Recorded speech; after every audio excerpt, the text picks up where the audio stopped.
আজি কেবিনেটত আনুষ্ঠানিক স্বীকৃতি দিওঁ বা আঁচনিখন ৰূপায়ণৰ বাবে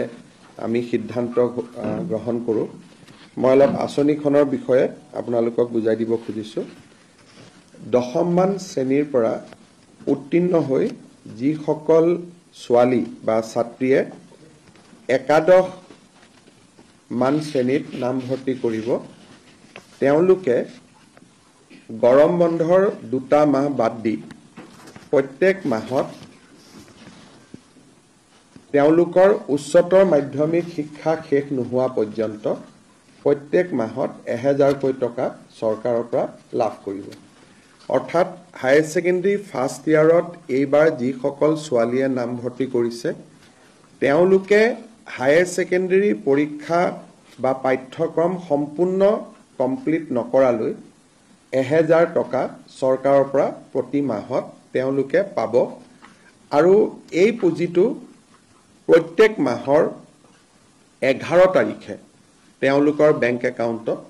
চৰকাৰে পঠিয়াই দিব। যিসকলে 3 বছৰীয়া, এতিয়া 4 বছৰীয়াও হৈছে, যিসকলে 3 বছৰীয়া বা 4 বছৰীয়া ডিগ্ৰী পাঠ্যক্ৰম, আগতে গ্ৰেজুৱেশ্যনটো 3 ইয়াৰ গ্ৰেজুৱেশ্যন আছিল, আজিকালি গ্ৰেজুৱেশ্যনটো 4 ইয়াৰো বিভিন্ন ইউনিভাৰ্চিটিয়ে কৰিছে। যিসকলে 4 বছৰ বা 3 বছৰ গ্ৰেজুৱেশ্যন পাঠ্যক্ৰমত পঢ়িব হায়াৰ ছেকেণ্ডেৰী পাছ কৰি, প্ৰত্যেকগৰাকী ছোৱালীয়ে প্ৰথম বৰ্ষত নাম গ্ৰহণ কৰাৰ লগে লগে প্ৰত্যেক মাহত 12,1250 টকা চৰকাৰৰ পৰা লাভ কৰিব। আৰু যিসকলে ডিগ্ৰী পাছ কৰি এইবাৰ পোষ্ট গ্ৰেজুৱেটত নাম লগাব, পোষ্ট গ্ৰেজুৱেট বুলি কওঁতে আমি BEdক ইয়াত ধৰি লৈছোঁ, পোষ্ট গ্ৰেজুৱেট কাম BEdত নামভৰ্তি কৰিব, তেওঁলোকে প্ৰত্যেক মাহত চৰকাৰৰ পৰা 2500 টকা কৰি লাভ কৰিব, 2500 টকা। অৰ্থাৎ হায়াৰ ছেকেণ্ডেৰী পঢ়িলে 1000 টকা প্ৰত্যেক মাহত, ডিগ্ৰী পঢ়িলে 1250 টকা প্ৰত্যেক মাহত, আৰু গ্ৰেজুৱেশ্যন পঢ়িলে, গ্ৰেজুৱেশ্যন পাছ কৰি স্নাতকোত্তৰ পোষ্ট গ্ৰেজুৱেশ্যন পঢ়িলে মাহত 2500 টকা লাভ কৰিব। ইয়াত কেইটামান চৰ্ত আছে। প্ৰথম চৰ্তটো হ'ল যে যিখিনি ছোৱালীক আমি হায়াৰ ছেকেণ্ডেৰী পৰীক্ষাত ভাল ৰিজাল্ট কৰাৰ কাৰণে আমি স্কুটি দিওঁ, তেওঁলোকক আমি নিযুত মইনা আঁচনিত অন্তৰ্ভুক্ত কৰা নাই। কাৰণ স্কুটি এখনৰ দাম প্ৰায় 70,000 টকা হয়গৈ, আৰু নিযুত মইনা আঁচনিত তেওঁলোকে আমাৰ বাকী ছোৱালীখিনিয়ে যদি 12,000 আমি যদি 12,500 কৰি 3 বছৰতো দিওঁ 36,000 হয়। কিন্তু ছোৱালীয়ে যদি কয় যে নহয় মোক স্কুটি নালাগে, মই নিযুত মইনাহে ল'ম, তেতিয়াহ'লে নিযুত মইনাও তেওঁ ল'ব পাৰিব। অৰ্থাৎ ছোৱালীজনীৰ ওপৰত ডিপেণ্ড কৰিব যে মই স্কুটিখন ল'ম নে মই নিযুত মইনা আঁচনিটো ল'ম। 2টা আঁচনি আমি একেলগে নিদিওঁ। তাৰ পিছত আনটো বিষয় হ'ল যে এই আঁচনিখনৰ পৰা মন্ত্ৰী আৰু বিধায়কৰ ছোৱালীসকল এই আঁচনিৰ হিতাধিকাৰী হ'ব নোৱাৰিব। অৰ্থাৎ 126 জন যি বিধানসভাত বিধায়ক আছে, তেওঁলোকৰ ল'ৰাটো নহয়, ছোৱালী যদি বা সাংসদ যদি তেওঁলোকৰ ছোৱালী যদি আমাৰ কলেজ ইউনিভাৰ্চিটিত পঢ়িছে, তেতিয়াহ'লে তেওঁলোকো এই আঁচনিৰ হিতাধিকাৰী হিচাপে স্বীকৃতি নহ'ব। আৰু যোনে প্ৰাইভেট স্কুলৰ কলেজত ফিজ দি পঢ়ে, মই প্ৰাইভেট কলেজত নাম লগাইছোঁ, মই মাহত 10,000 টকা কলেজখনক ফিজে দিওঁ, ৰয়েল গ্ল'বেলত পঢ়িছোঁ, কাজিৰঙা ইউনিভাৰ্চিটিত পঢ়িছোঁ, প্ৰাইভেট ইউনিভাৰ্চিটি আৰু প্ৰাইভেট কলেজখিনিৰ ছাত্ৰ ছাত্ৰীয়ে এই আঁচনিখনৰ হিতাধিকাৰী বুলি বিবেচিত নহ'ব। কিন্তু ভেঞ্চাৰ কলেজত যদি কোনোবাই পঢ়ে বা ভেঞ্চাৰ হায়াৰ ছেকেণ্ডেৰী স্কুলত পঢ়ে, ভেঞ্চাৰ জুনিয়ৰ কলেজত পঢ়ে, তেওঁলোক এই আঁচনিখনৰ হিতাধিকাৰী হ'ব। এই আঁচনিখনৰ ফলাফল ক্ৰিয়েট কৰিব পাৰোঁ, তাৰ কাৰণে একোখন এৱাৰনেছ মিটিং হ'ব। এই গোটেই আঁচনিটো বাল্য বিবাহৰ বিৰুদ্ধে প্ৰস্তুত কৰা এখন আঁচনি। গতিকে বিবাহিতা ছাত্ৰী এই আঁচনিৰ বাবে হিতাধিকাৰী নহ'ব। কিন্তু পোষ্ট গ্ৰেজুৱেট পৰ্যায়ত বিবাহিতা ছোৱালীয়েও এই আঁচনিৰ সুবিধা ল'ব পাৰিব। কিন্তু হায়াৰ ছেকেণ্ডাৰী আৰু ডিগ্ৰী পৰ্যায় যেহেতু আমাৰ গোটেই কথাটোৱে হ'ল যে ছোৱালীক যাতে দেউতাক মাকে সোনকালে বিয়া পাতি নিদিয়ে গতিকে যিসকলে বিয়া কৰাব তেওঁলোকে বা বিবাহিতা ছাত্ৰী হ'ব তেওঁলোকে এই আঁচনিখনৰ সুযোগ নাপাব আৰু যদি আপ টু ডিগ্ৰী পঢ়ি থাকোঁতে মাজতেও বিয়া হৈ যায় তেতিয়াহ'লে ৰিনিউৱেলত তেওঁলোকে এই আঁচনিৰ সুবিধাৰ পৰা বঞ্চিত হ'ব যেতিয়া প্ৰত্যেক বছৰে এবাৰ ৰিনিউৱেল হ'ব আৰু কোনোবা ছোৱালী যদি শিক্ষা আধাতে সামৰি ড্ৰপ আউট হৈ যায় তেতিয়াহ'লেও এই আঁচনিখনৰ সুবিধা নাপাব শেষত কোনোবা যদি ছোৱালী ৰেগিং ইনডিসিপ্লিন ইৰেগুলাৰ এটেণ্ডেন্স এনেকুৱা যদি কলেজৰ অধ্যক্ষই ভাবে যে এই ছোৱালীজনী কলেজত নিয়মীয়াকৈ নাহে ড্ৰপ আউট হয় পৰীক্ষাত তেওঁলোকে হায়াৰ ছেকেণ্ডাৰী ফাৰ্ষ্ট ইয়াৰৰ পৰা ছেকেণ্ড ইয়াৰ প্ৰমোশ্যন নাপালে বা ডিগ্ৰী ফাৰ্ষ্ট ইয়াৰৰ পৰা ডিগ্ৰী ছেকেণ্ড ইয়াৰ প্ৰমোশ্যন নাপালে তেতিয়াও ৰিনিউৱেলৰ সময়ত এই আঁচনিখনৰ পৰা তেওঁলোক বঞ্চিত হ'ব যদিও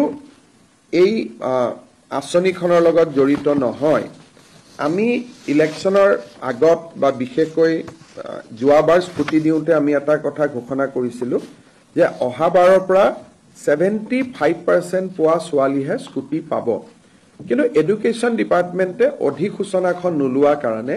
এইবাৰ আমি 60% পোৱা ছোৱালীকো আমি স্কুটি দিম অহাবাৰৰ পৰা নিদিওঁ তেতিয়ালৈকে আমি এডভাৰটাইজ আদি বা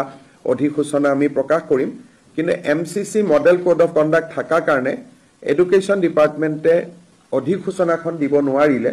সেইকাৰণে বহুতে হয়তো ক'ব পাৰে যে আমাৰ লগততো গভৰ্ণমেণ্ট অৰ্ডাৰ নাই গতিকে মন বেয়া হ'ব পাৰে সেইকাৰণে এইবাৰ আমি আপ টু 75% নকৰি 60% ছোৱালীকো আমি স্কুটি দিম প্ৰায় 50,000 ছোৱালীয়ে এইবাৰ স্কুটি পাব গতিকে নিযুত মইনা আঁচনিখনৰ প্ৰথম ধনটো আমি 11 অক্টোবৰত বেংক একাউণ্টত ট্ৰান্সফাৰ কৰিম ইয়াৰ মাজত প্ৰপত্ৰ আদি পূৰণ হ'ব এইবাৰ যিসকল ছোৱালীয়ে প্ৰপত্ৰ পূৰণ কৰি নিযুত মইনা আঁচনি পাব দ্বিতীয় বৰ্ষত আৰু তেওঁলোকে প্ৰপত্ৰ পূৰণ কৰিব নালাগে তেওঁলোকৰ খালি কোনখিনি কোনোবা বিয়া হৈ গ'ল নেকি কলেজত অহা নাই নেকি সেইখিনি আমি কলেজৰ প্ৰিন্সিপালৰ পৰাই ৰিপৰ্ট লৈ ল'ম আৰু তাৰ ভিত্তিত আমি কাম কৰিম তেওঁলোকে এবাৰ ফৰ্ম ফিল আপ কৰাৰ পিছত দ্বিতীয়বাৰ ফৰ্ম ফিল আপ কৰিব নালাগে এই ফৰ্মখনত দেউতাক মাকৰো এটা সহি লাগিব গতিকে কোনোবা দেউতাক মাকে যদি ভাবে যে মোৰ আৰ্থিক অৱস্থা ভাল আৰু ছোৱালীজনীক এই আঁচনিটো লৈ পেলাই মই চৰকাৰখনক আৰ্থিক বোজা দিব খোজা নাই কোনোবা ছোৱালী যদি নিজে আঁতৰি আহিব খোজে বা দেউতাক মাকে যদি আঁতৰাই দিব খোজে তেতিয়া তেওঁলোকে স্ব ইচ্ছাই পাৰিব আদাৰৱাইজ ইয়াত কোনো ইনকাম স্লেব নাই বিপিএল এপিএল বুলি কথা নাই কলেজ বা মহাবিদ্যালয় বা বিশ্ববিদ্যালয় যোনেই পঢ়ে তেওঁলোকে এই আঁচনিখনৰ সুফল পাব এই আঁচনিখনৰ প্ৰপত্ৰ মই আগতে কোৱাৰ দৰে জুলাইৰ 1 তাৰিখৰ পৰা আমি কলেজবিলাকত বিতৰণ আৰম্ভ কৰিম বিশ্ববিদ্যালয়ত বিতৰণ ছেপ্টেম্বৰত হ'ব কাৰণ তেওঁলোকৰ এডমিশ্যন আগষ্টলৈকে চলি থাকিব আৰু প্ৰথম ইনষ্টলমেণ্টটো আমি 11 অক্টোবৰত দিম আৰু তাৰ পৰা তেওঁলোকে নিয়মীয়াকৈ পাই থাকিব জুন আৰু জুলাই মাহত তেওঁলোকে এই আঁচনিটো নাপাব কাৰণ জুন আৰু জুলাইত মেক্সিমাম এডুকেশ্যন ইনষ্টিটিউট বন্ধ থাকে আৰু আমি আঁচনিখন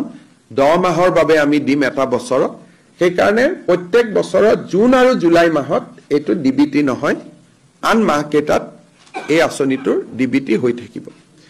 এই আঁচনিখনৰ কাৰণে এই বছৰ চৰকাৰে 300 কোটি টকা খৰচ কৰিব আৰু যেতিয়া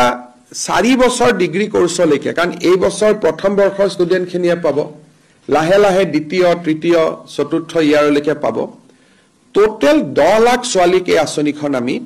সুবিধা দিম তাৰমানে এই আঁচনিখন আমি হিচাপ কৰি চাইছো 5 বছৰ এই আঁচনিখন চলিব আৰু শেষৰ বছৰলৈকে যেতিয়া আমি হিচাপ কৰিম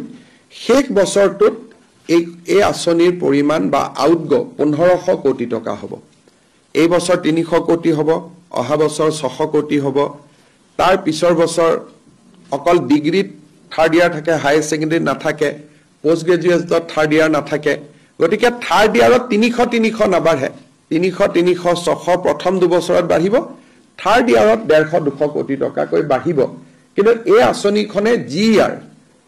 গ্ৰছ এডমিশ্যন ৰেচিঅ'টো এনৰোলমেণ্ট ৰেচিঅ'টো বহুত বঢ়াই দিব বিশেষকৈ কলেজত অহা যোৱাৰ পইচাৰ অসুবিধা হোৱাৰ কাৰণে বহুত দুখীয়া মানুহে নিজৰ ল'ৰা ছোৱালীক কলেজত বিশেষকৈ ছোৱালীক কলেজত নপঠায় গতিকে আজি এই আঁচনিখনে এই বছৰটোত আমি এটা ইন্টাৰনেল যেটো হিসাব কৰিছিলো এই বছৰটোত প্ৰায় 2 লাখ ল'ৰা ছোৱালীক সামৰি ল'ব কিন্তু গোইং এহেড যেনেকে অলপ আগতে ৰনোজ পেগু ডাঙৰীয়াই কেবিনেটত এটা ডেটা দিছিলে